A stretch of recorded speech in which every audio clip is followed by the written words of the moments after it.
trusts were designed for the following. Land trusts were designed for the following. They were designed to take the title to a property. And they're also designed to, after you take title to that property, for holding the property long-term, potentially short-term. But what I mean is not simultaneous closes and things like that. That is not what land trusts were designed for. They were designed to take the property, take title to a property, and hold the property, make payments on the property if payments were due to an underlying lien holder. One of the problems, the primary problems with using land trusts with short sale transactions is typically the way it's been taught, you are getting the deed. You've heard it many times, get the deed, go get the deed to that property. Instead of getting a deal, it's called get a deed. And we absolutely advocate against that. Getting the deed is a big no-no, and I'm going to talk about why. So this was not a problem before because you're purchasing a property subject to the existing financing. Of course you're going to get the deed. It's part of the transaction. But you're also making the payments. You're promising that seller, look, I'm going to make your payments on that property. That's why you're deeding your property to me. And as long as you did the absolute best you could to make those payments, everything was fine. Another thing with land trusts is the trustee has a fiduciary duty to do what is in the best interest of the grantor or the beneficiary. Now, the beneficiary is typically the owner or the grantor of the property. So let's say I'm an owner of a property and I place my property into a trust. I'm granting my property to the trustee in the trust. I am still technically, quote, the owner as the beneficiary, but that trustee now has a fiduciary duty to do what's in my best interest. It's his obligation, his or her obligation, and they're bound to that. So you can imagine the issue if you're placing a property into a trust with a short sale transaction. You have a trustee that is a trustee for the homeowner, and now they have an obligation to do what's in the best interest of the homeowner, yet you're trying to purchase this property and you're trying to purchase it at a significant discount, and you're working with the trustee to do this. Now, you might be thinking, well, I'm getting assigned beneficial interest, so that's not a big deal. If you get assigned beneficial interest in the beginning, you just got the deed to the property, and that's what we want to avoid. Another thing, when you take title with a land trust, like I said before, typically you were making payments and everything was fine. Now the question is, you're taking title to this property, there's an underlying lien, are you making payments on that? And the answer is probably no. It's the short sale transaction. I don't care how many disclosures you have, you can't force a homeowner to sign away their rights. There's no such thing. So if you have all these disclosures that say I'm not making payments and all this stuff, you still, if you do this incorrectly, took title to that property and intentionally did not make mortgage payments. And see how this can ultimately turn into a bind if somebody really wanted to push it. And we just don't need that kind of hassle. This business can be run really smoothly without it.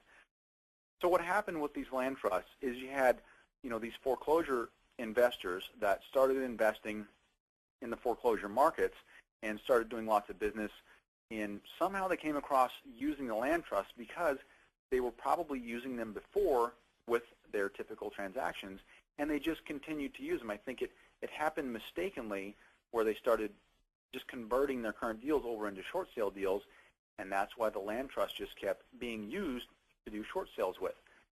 So now you had these investors that started teaching other investors. So you had trainers teaching thousands of investors to use land trusts as the vehicle to do short sale deals.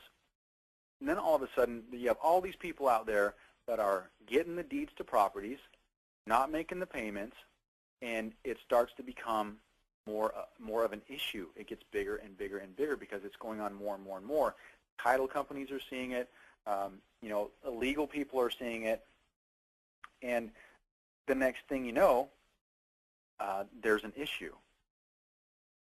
And that issue in today's market, it's related to things like equity skimming, where somebody will get the title to a property and either rent it out or do a short sale on it, lease it, take the equity to a homeowner, lease it back to the homeowner with the promise that they have the option to buy it, and then when the homeowner can't buy it, they kick them out and sell the property and take the equity.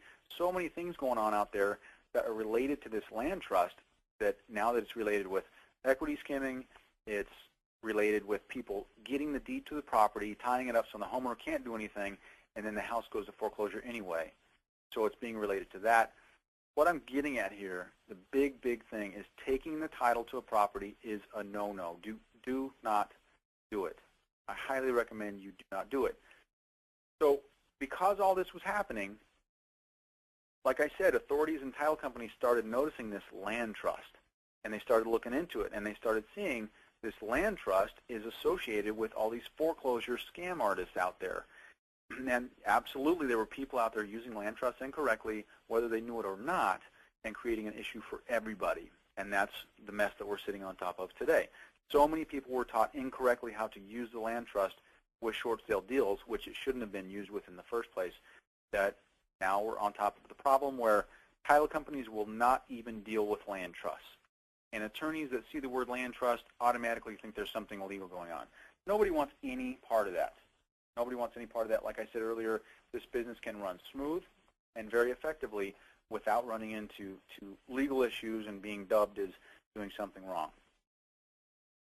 So with that, now we have this big problem of the, quote, land trust, because you have title companies that have had, company-wide, national company-wide emails that say if you see any transaction that contains a land trust, absolutely pick it apart because it's probably one of these kind of deals. So land trusts have this issue now. We still, if you remember this page, we still have reasons for using a trust.